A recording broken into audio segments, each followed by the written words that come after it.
ಹೊನ್ನಾಪುರ ಅಂತ.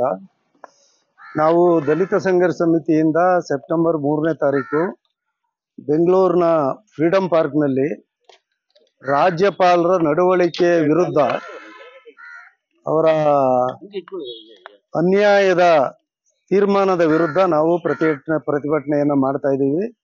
ಬಹಳ ಮುಖ್ಯವಾಗಿ ಏನಪ್ಪಾ ಅಂತಂದ್ರೆ, ಈ ನಾಡಿನ ತಳ ಸಮುದಾಯದ ಹಿಂದುಳಿದ ವರ್ಗದ ಮಹಾನ್ ನಾಯಕರಾದಂಥ ಸಿದ್ದರಾಮಯ್ಯನವ್ರನ್ನ ತೇಜೋವಧೆ ಮಾಡಬೇಕು, ಅವ್ರನ್ನ ಅಧಿಕಾರದಿಂದ ಕೆಳಗಿಳಿಸಬೇಕು ಅನ್ನೋ ಒಂದು ಕಾರಣ ನೀಡಿ ಸುಳ್ಳು ಆಪಾದನೆ ಮೇಲೆ ಅವ್ರ ಮೇಲೆ ಪ್ರಾಸಿಕ್ಯೂಷನ್ಗೆ ಇವರು ಅನುಮತಿಯನ್ನು ಕೊಟ್ಟಿದ್ದಾರೆ. ಇದು ನಿಜವಾಗ್ಲೂ ಪ್ರಜಾಸತ್ತಾತ್ಮಕ ಮೌಲ್ಯಗಳಿಗೆ ವಿರುದ್ಧವಾದ್ದು, ದೇಶದ ಕಾನೂನಿಗೆ ಸಂವಿಧಾನಕ್ಕೆ ವಿರುದ್ಧವಾದ್ದು.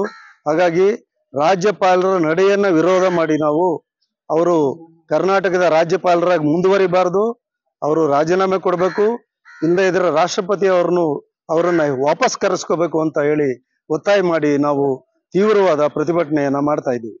ಸರ್, ಯಾವತ್ತು ನಡೆಯುತ್ತೆ? ಸೆಪ್ಟೆಂಬರ್ 3ನೇ ತಾರೀಕು ಬೆಂಗಳೂರಿನ ಫ್ರೀಡಂ ಪಾರ್ಕ್ ನಲ್ಲಿ ಪ್ರತಿಭಟನೆ ಇದೆ. ಅಲ್ಲಿ ಕನಿಷ್ಠ ಒಂದು 15ರಿಂದ 20 ಸಾವಿರ ಜನ ಸೇರ್ತಾ ಇದೀವಿ ನಾವು.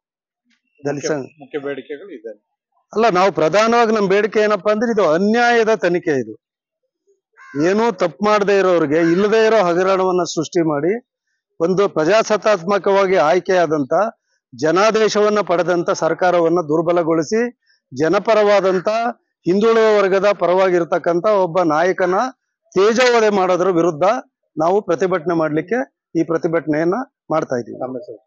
ನನ್ನ ಹೆಸರು ಹಿಂದೂಧರ ಹೊನ್ನಾಪುರ ಅಂತ.